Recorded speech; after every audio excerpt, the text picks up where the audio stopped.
voy a ceder la palabra a nuestra ponente de hoy, pero antes de empezar con el tema, vamos a ver un video informativo. Espero que esto nos ayude más en cualquier duda, por favor, está nuestro ponente y en algo para entrar con todo gusto.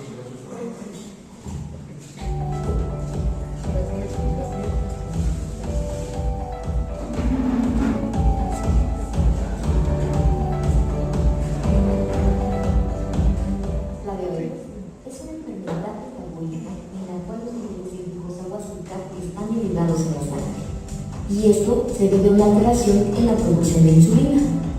La insulina es una hormona que se produce en el páncreas y facilita el transporte de la glucosa a las células para generar energía. Pero en la diabetes, el páncreas no produce insulina o se produce de manera insuficiente, haciendo que la glucosa se eleve en la sangre, dando síntomas como un aumento en la necesidad de orinar, aumento en la sensación de sed, como un intento desesperado del organismo para eliminar el exceso de glucosa. También aumenta la sensación de hambre, así como pérdida de peso, ya que se ocupan los depósitos de grasa para poder generar energía, ya que la glucosa no se puede utilizar. Además, se presentan otros síntomas como fatiga, cansancio, hormigueo en manos, pies y vista borrosa. Con el paso del tiempo, los niveles altos de glucosa en sangre ocasionan serios problemas de salud, como aumento en enfermedades cardiovasculares, daño en los riñones, en la vista y en los nervios. 8 de cada 10 mexicanos tienen algún grado de sobrepeso y obesidad, siendo esta condición un factor de riesgo modificable junto al sedentarismo y la alimentación no saludable para desarrollar diabetes. Existen factores de riesgo no modificables. Por ejemplo, cuando uno de los padres tiene diabetes, existe el 50% de posibilidad de desarrollar diabetes. Si son los dos padres, más del 75%. Así que tenemos que enfocarnos en los factores de riesgo que sí podemos modificar para evitar el desarrollo de diabetes o bien controlarla. El 40% del éxito del tratamiento depende de una dieta saludable, el 40% de actividad física y 20% en tratamiento farmacológico. El objetivo del tratamiento es definitivamente evitar complicaciones y gozar de una adecuada calidad de vida.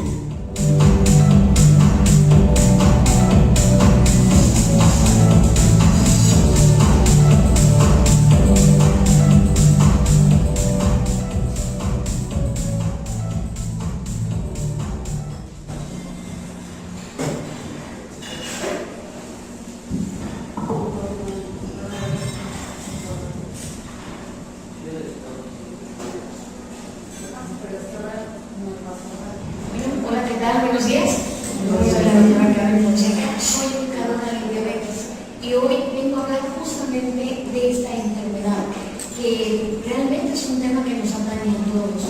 De aquí, de los que están presentes, ¿quién conoce o tiene algún familiar que tiene diabetes? ¿Y los que tenemos? Así es, no necesitamos ir más allá. Amigos, vecinos, propios compañeros de trabajo, familiares, o uno mismo puede tener esta enfermedad. Realmente es alarmante la cantidad en que se está creciendo esta enfermedad en nosotros, solamente por no conocer y por no educar en estas situaciones. Hoy vamos a abordar la diabetes desde un punto diferente. Vamos a ver cómo entender y cómo enfrentar la diabetes cuando se presenta también en la familia. El impacto que esto está generando.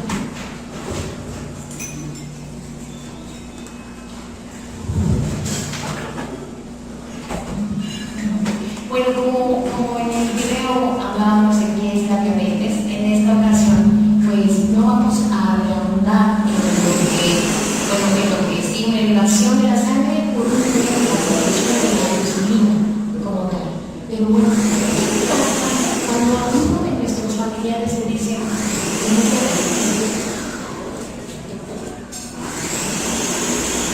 justamente vamos a hablar de lo que es la realidad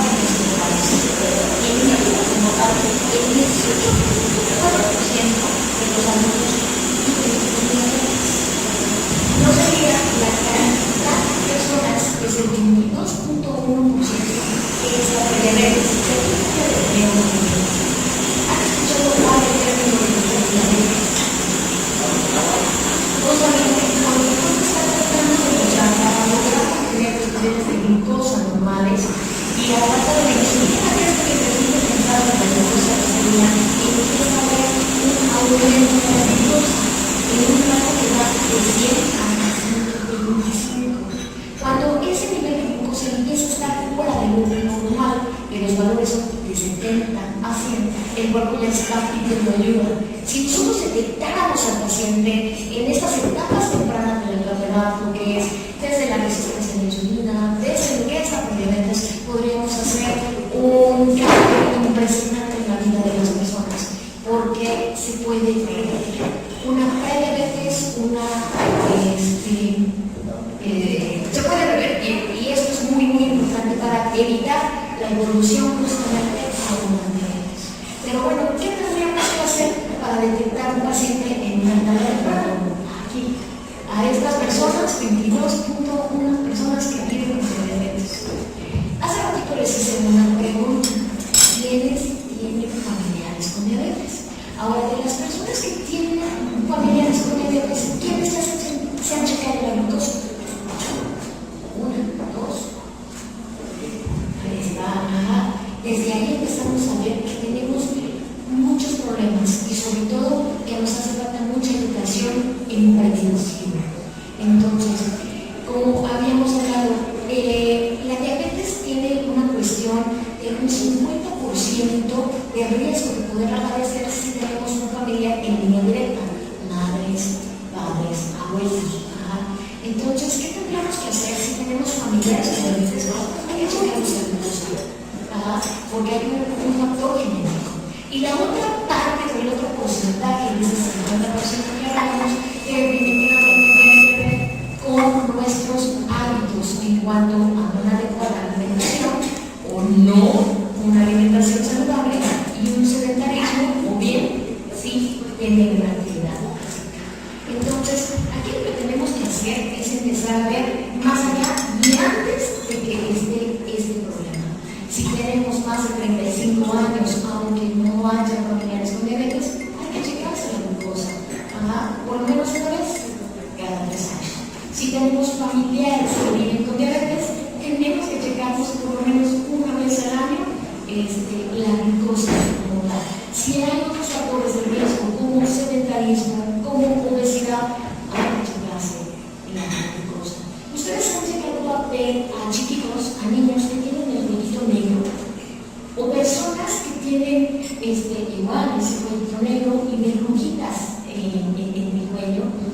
Pues bueno, cuando la insulina está presente por mucho tiempo en cantidades muy grandes, porque tiene esa necesidad de producirse en mayor cantidad para ayudar a que el azúcar baje, se expresa en la piel.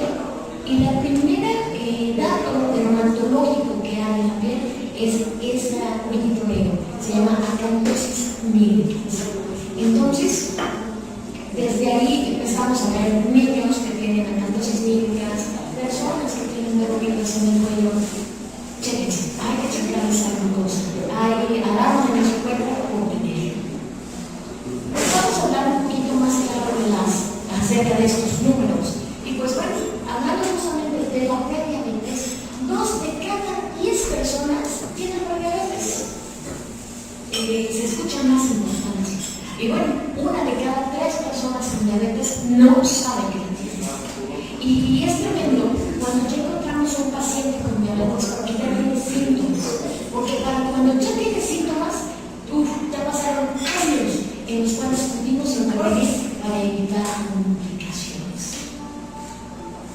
En pacientes que ya están diagnosticados y que ya están tratados, pues esta cifra es alarmante como tal, ya que esto representa todos los pacientes que no llegan a un valor para considerarlos controlados, una hemoglobina glicada menor de 7. Debería de ser a veces, esto está muy impresionante. La falta de atención, el cuidado en diabetes nos lleva a complicaciones. Entonces, ¿qué es el impacto económico en la familia? Bien lo comentaba usted, ¿no?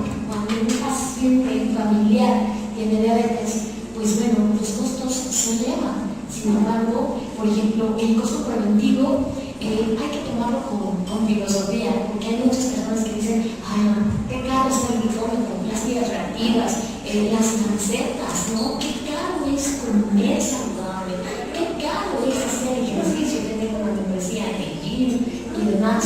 Y pues no es así, no es así. Una alimentación saludable puede estar presente sin requerir de mucha cuestión económica. Nos comenta la responsabilidad previo en eso. También empezar a hacer ejercicio, no necesitamos ir al gym para poder hacer ejercicio. Haces caminar alrededor, en el parque, en el cerro, hacer ejercicio en casa. Hoy con toda la tecnología, YouTube, podemos tener muchas oportunidades para hacer ejercicio en casa. Acerca de los medicamentos, pues hay medicamentos, por ejemplo, voy a mencionar uno en especial que se llama metformina. Y la metformina es una maravilla de medicamento. Tiene un costo bastante accesible, cuesta menos de 100 pesos y sigue siendo una maravilla para el tratamiento desde la resistencia a la insulina, desde la prediabetes y obviamente la diabetes. Y es un medicamento tan noble que a pesar de que ya tiene muchos años usándose, sigue siendo una maravilla. No ha habido medicamento que nos ayude a hacer que se sensibilice de esa manera la insulina y que podamos tener a nuestro alcance medicamentos que pueden corregir este tema. Pero bueno, también existen otros tipos de medicamentos recientes como inhibidores de GLP-1 con un costo entre 3,000 y 4,000 pesos al mes. Opciones existen. La educación en diabetes tiene que ser definitivamente personalizada y necesitamos orientar al paciente en base a la cuestión económica que en este momento sustenta, porque lo que queremos es tener un resultado real.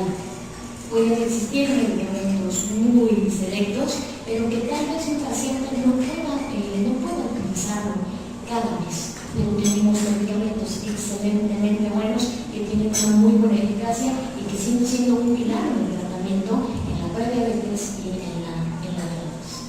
Entonces, un costo preventivo comparado cuando hablamos de un costo por complicaciones, pues cambia completamente la historia. Ya no sale caro comer saludable, ya no sale caro checarse la glucosa, ya no sale caro como tal hacer ejercicio. El gasto que se realiza en la familia a veces se tiene patrimonios por ello.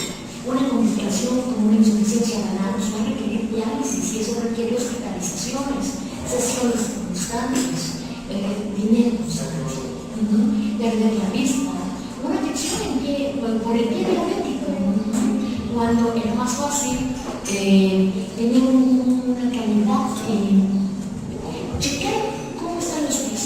Si no hay dietas, si tienen una muy buena humedad en el pie, que no haya hongos, que no haya un alcorte cuando los pacientes tienen, por ejemplo, la neuropatía y generan pie diabético. Entonces, la cuestión prevención igual como otro, no tener ese cuidado, pues también empezamos a tener problemas de amputaciones, tan solo a veces con un marco de enfermedades cardíacas. Y todo esto que representa la familia, pues un caos. Acerca del costo preventivo, como les hablaba, pues bueno, resulta mejor planificar nuestra alimentación en base a lo que tenemos. La fruta de temporada, las verduras de temporada, poder hacer un menú adecuado a cómo es necesario. El plato del buen comer. Elegir no significa como tal que tengamos que hacer elecciones precisamente muy costosas para poder comer bien. Una adecuada distribución en nuestro plato es la diferencia. Como les comentaba, sus chequeos, checar la glucosa, checar cómo estamos, checar los niveles. Tengo muchos pacientes que me dicen, pues estoy bien porque me siento bien. ¿Ya se checaron? ¿Cómo están los niveles? Cuando nuestros niveles de glucosa están altos, empezamos a tener daños, poquito a poquito. En el momento no se siente, pero con el paso de los años resulta toda una catástrofe, con todas las complicaciones que mencionaba hace un momento, y no tiene por qué ser así. Entonces aquí, el orientar y sobre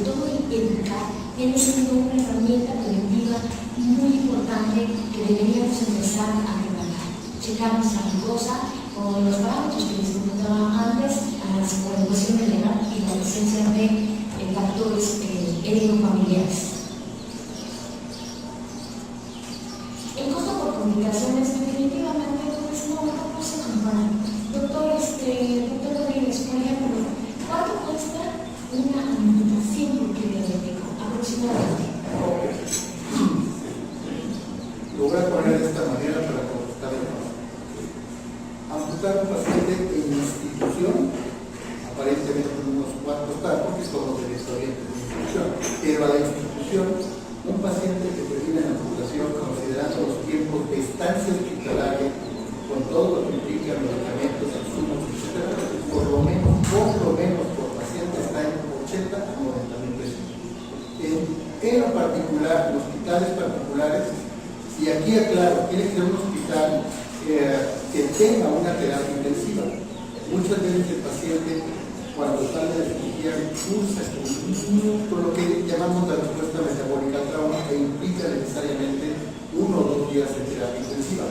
En un hospital particular estamos hablando cuando menos, si lo supero yo, por lo menos 110,000 pesos. Por lo menos 110,000 pesos. Una situación, lo que llamamos los ortopedistas, por la razón de la vida.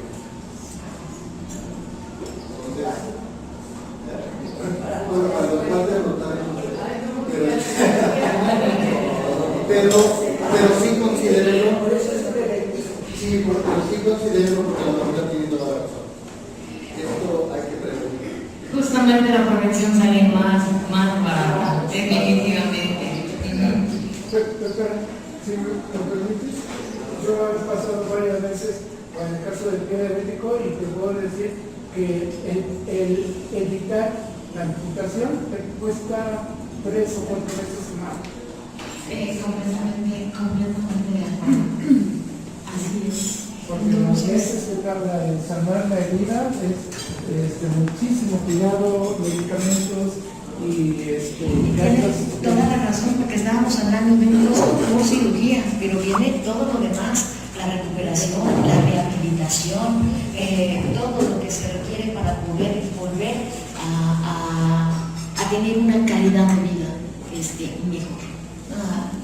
Y no solamente eso, ¿no? Sino también el impacto emocional que esto genera, el impacto que genera también en nuestras familias, porque no todo es cuánto me va a costar tener una enfermedad crónica, ¿no?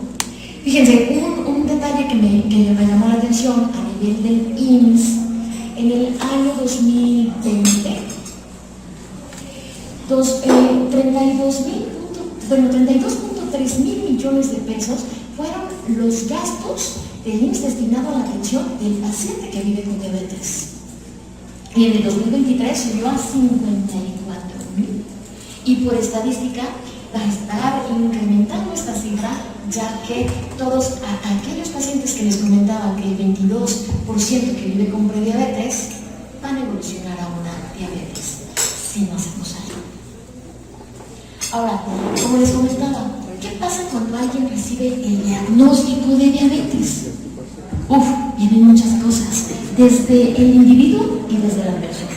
Voy a empezar a hablar desde qué pasa con el individuo cuando llega ese diagnóstico. ¿Tiene usted diabetes? Todas las etapas del duelo, la frustración, la preocupación, la negación, el miedo y sobre todo la culpa, ¿no? Pude haber hecho y no lo hice, pude haberme cuidado y no lo hice, pude hacer ejercicio y no lo hice.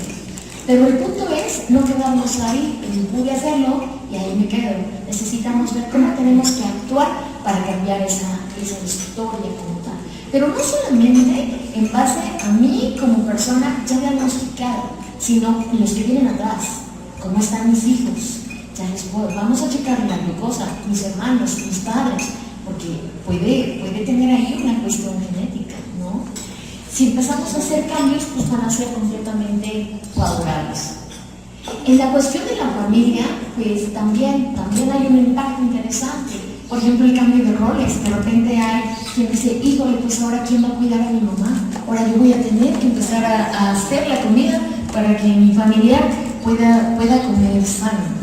Entonces, ya me quité de mis labores que estaba haciendo como persona, ahora también ya me volví un cuidador de la familia.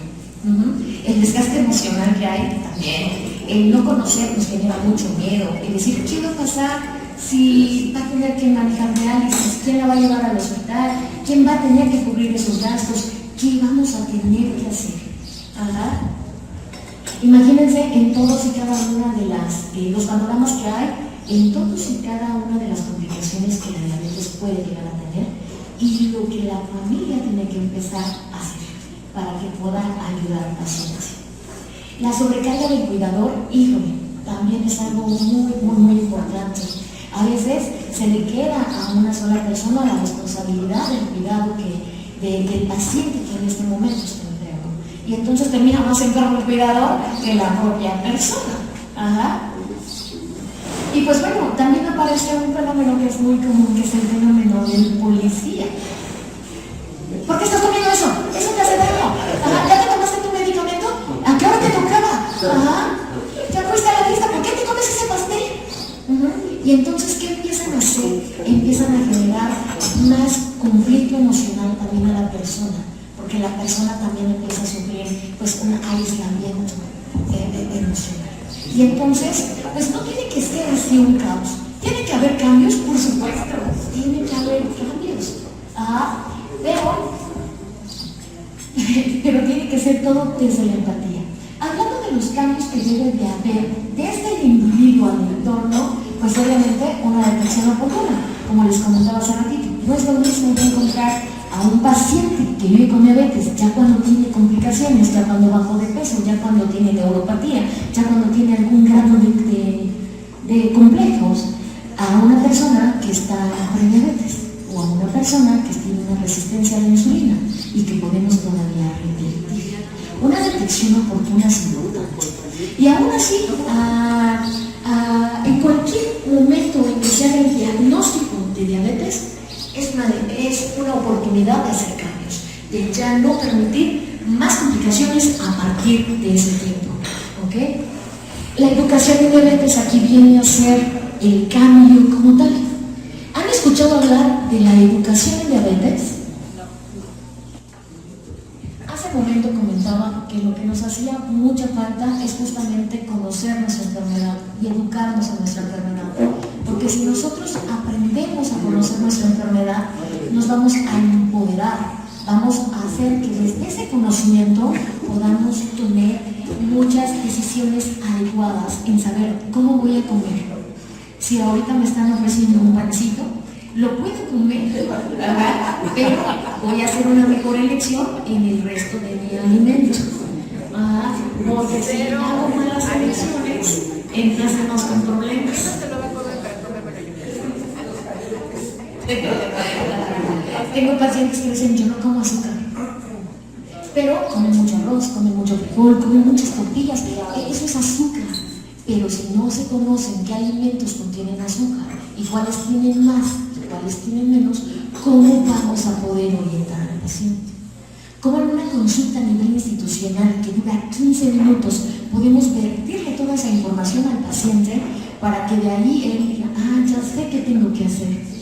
Es imposible. Entonces de aquí surge es justamente esa educación en diabetes.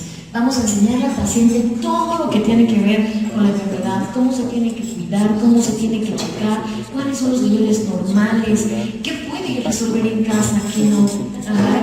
Y esto cambia completamente la vida. Siempre en la educación va a estar la solución.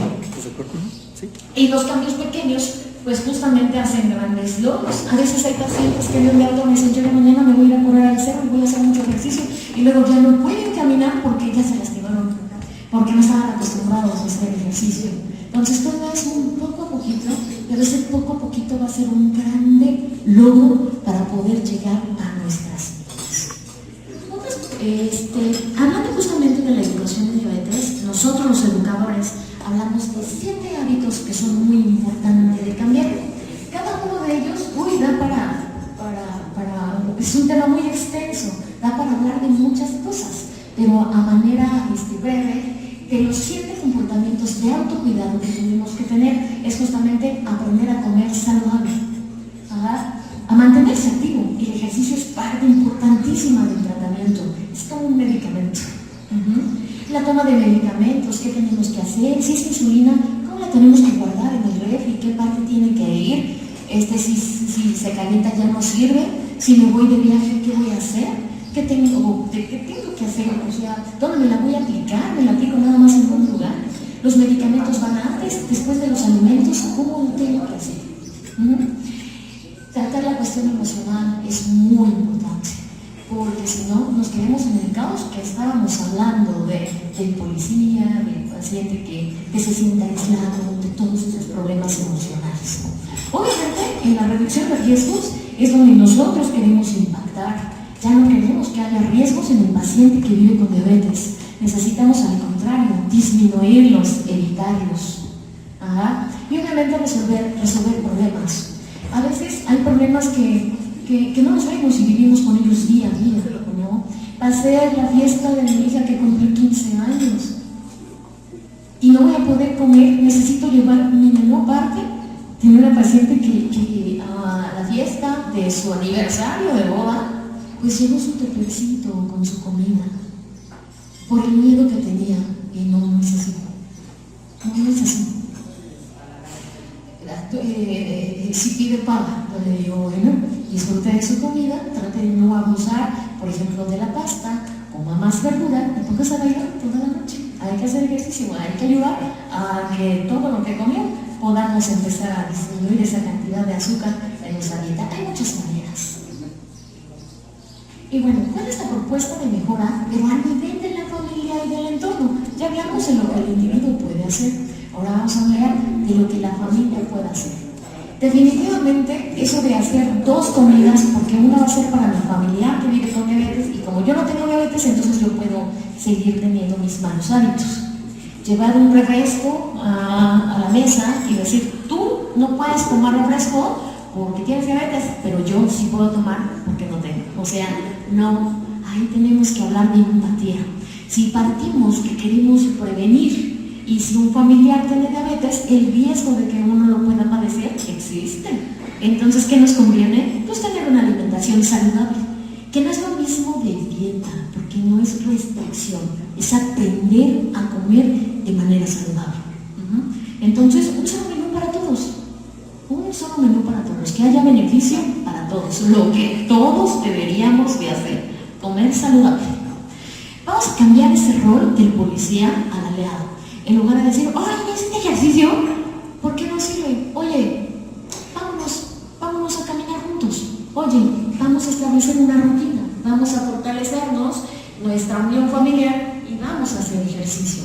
En la cuestión de los niños, bien dijo, vámonos a caminar, vamos a jugar, vamos a estar.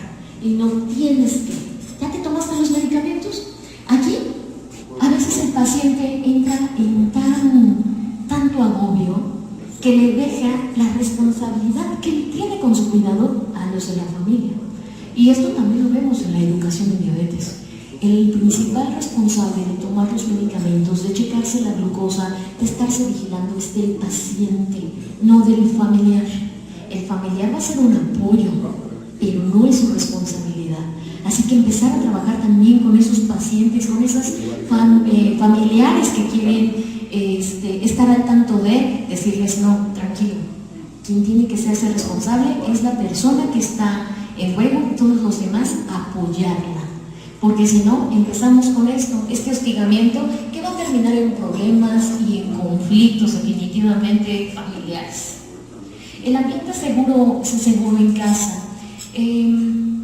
Eso de que yo sí puedo y tú no puedes. Si yo quiero tomar coca, pues me aguanto, ¿no? Soy empática, tomo agüita, salgo, me tomo mi coquita. No es lo mejor, pero estamos contribuyendo a ayudar. Porque si no, dejamos solo al paciente y sí, caen en problemas. Tienen más riesgos de tener incluso una depresión. Pero cuando la familia entra justamente a este rol y dicen, ok, Vamos a cambiar la historia de la familia, vamos a cambiar la historia de nuestro familiar, que mejore sus niveles de glucosa y ya no se complique más. ¿Y qué voy a hacer? Que si yo ya me chequé y resulta que tengo prediabetes o resistencia a la insulina o ya empecé el caminito a la diabetes, lo pare y ven que esté en la situación que ahorita vive ese familiar. La empatía cambia completamente la historia y eso también es educación en diabetes. Cuando la familia cambia el entorno, cuidarse definitivamente se vuelve más fácil. Esta frase me gusta mucho porque definitivamente la diabetes no es una sentencia de muerte, o sea, no. Es una condición de vida que bien gestionada permite vivir plenamente. O sea, la diabetes no tiene por qué generar cambios. Tenemos que vivir plenamente con diabetes y sí se puede. Y una persona con diabetes, con un adecuado control de cualquier otra cosa, puede morir menos de sus complicaciones. Y eso es a lo que los invito a ustedes, a que hagan conciencia de que la diabetes es una enfermedad que va en aumento, que tan solo nosotros como latinos ya tenemos más riesgo de presentarla y de que desde ahorita que no haya síntomas, chéquense la glucosa, chéquense la insulina, vayan con un médico para que los puedan ayudar. Pues bueno, yo soy la doctora Karen Fonseca, educadora en diabetes. Yo pertenezco a Dulce Control, que Dulce Control justamente habla de educación en diabetes y prevención en cuestiones podológicas. Mantenemos la educación en diabetes y la podología integral justamente para evitar el riesgo de pie diabético. Prevención a nivel, a primer nivel. Entonces yo espero que con esta plática haya sensibilizado un poco, se hagan sus estudios, se chequen, no solamente la glucosa, también el colesterol, triglicéridos y demás. Yo no lo siempre, ya cuando hay síntomas es porque ya está avanzado, ¿para qué esperamos? Pues bueno, agradezco mucho su atención y pues bueno, estoy abierta a preguntas.